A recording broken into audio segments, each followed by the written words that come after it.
Bonjour, bon, il y en a qui connaissent, bienvenue. Moi, je suis Nicolas, je suis technicien en radiologie médicale. Puis je vais vous montrer l'IRM Linac, donc la nouvelle machine qu'on a depuis le début d'année. Qui dit IRM dit champ magnétique permanent. Donc on va pouvoir rentrer dans la salle jusqu'à une certaine limite, parce qu'il y a un champ magnétique qui est permanent et du coup on doit faire attention à tout ce qui est métal ne doit pas rentrer, soit pour des risques de projection, soit pour des risques personnels à chaque personne. Alors je vous laisse venir avec moi.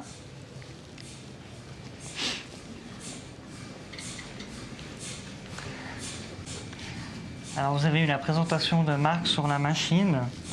Donc c'est un appareil de traitement qui est couplé à une IRM. Donc ça c'est quand même une technologie qui est assez nouvelle et assez bluffante. C'est-à-dire c'est comment envoyer des rayons de photons à travers un champ magnétique.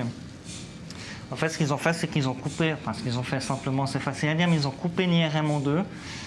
Et on a l'antenne sur la table qui nous permet de faire les images, mais qui est aussi scindée en deux et du coup qui ne freine pas les rayons quand ça passe à travers.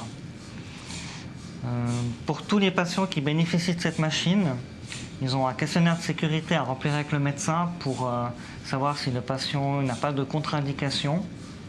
Et nous, automatiquement, on fait un scanner, mais aussi une IRM de simulation pour vérifier déjà que le patient supporte, et on peut le mettre dans la salle et s'il supporte la durée de l'examen.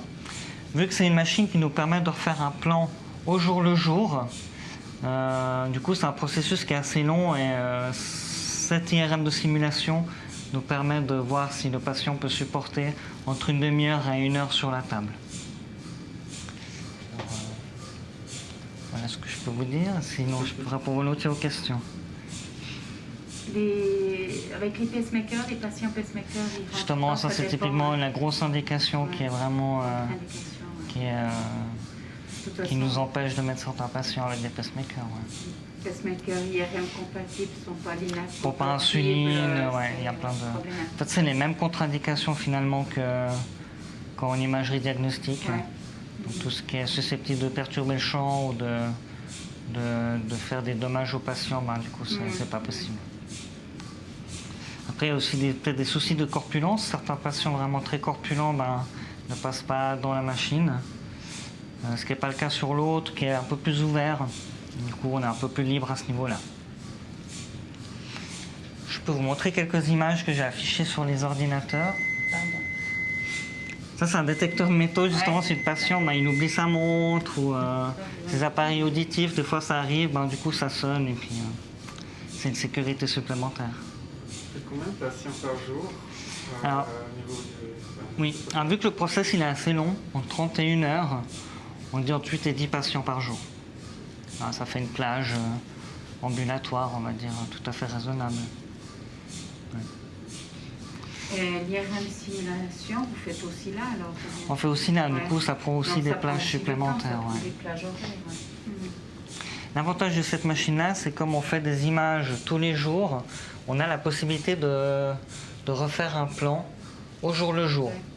Sur l'autre machine, ce qui est le grand standard, en fait, c'est qu'on installe le patient, on fait les images et on délivre le même traitement tous les jours. C'est comme un traitement antibiotique où vous prenez votre médicament, la pilule qui est la même tous les jours.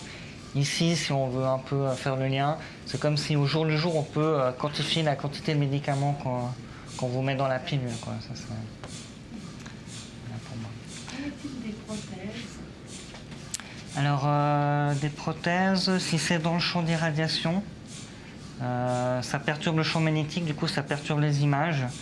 Et sur des images, on va dire uniformes, on ne peut pas replanifier dessus.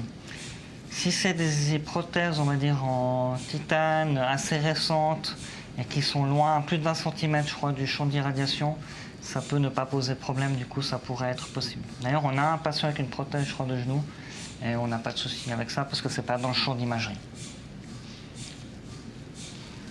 L'autre avantage de la machine, c'est que je vais vous montrer, du coup ça se met en veille. Ce qui n'est pas le cas sur l'autre côté. L'autre côté, on installe le patient, on image et on traite. Mais quand on traite, on tire un peu à l'aveugle, si on veut. On fait confiance à ce qu'on a fait. Et du coup, l'irradiation dure 3-4 minutes. Mais pendant ce temps-là, on ne voit pas si le patient... alors, on le voit à la caméra, mais on ne voit pas si à l'intérieur, s'il y a quelque chose qui se déplace. Par exemple, si on traite une prostate, s'il y a un gaz qui arrive derrière, puis que, du coup ça modifie l'anatomie, du coup ça modifie de position dedans peut-être la tumeur qu'on traite. Ici, on peut faire des images avant, pendant et après. Du coup, on peut voir concrètement ce qu'on traite durant le traitement. Donc on peut voir si ça bouge et d'arrêter l'irradiation ou de refaire une image et de refaire un plan derrière.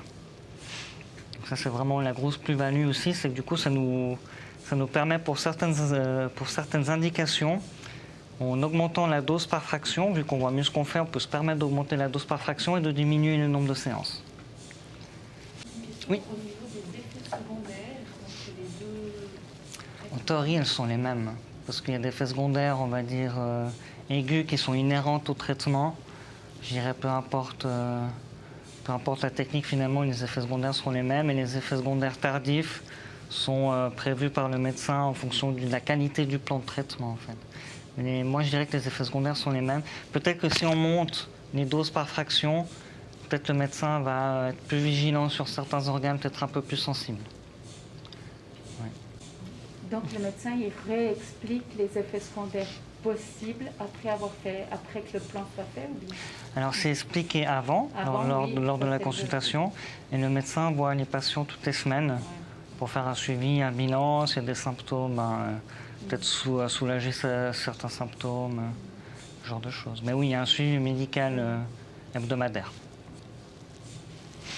Vous savez, la qualité du traitement est mieux avec un Minakian ou par rapport à Elle est simple, comme ça, je dirais qu'elle est mieux.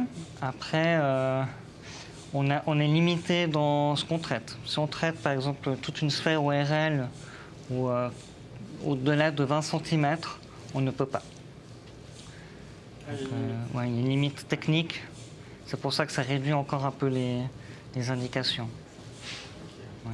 Il faut vraiment le voir comme une machine expérimentale et vraiment dédiée pour, on va dire, des choses petites ou des choses qui bougent. Parce que pour certaines localisations, sur l'autre machine, ça va tout à fait, c'est tout aussi bien.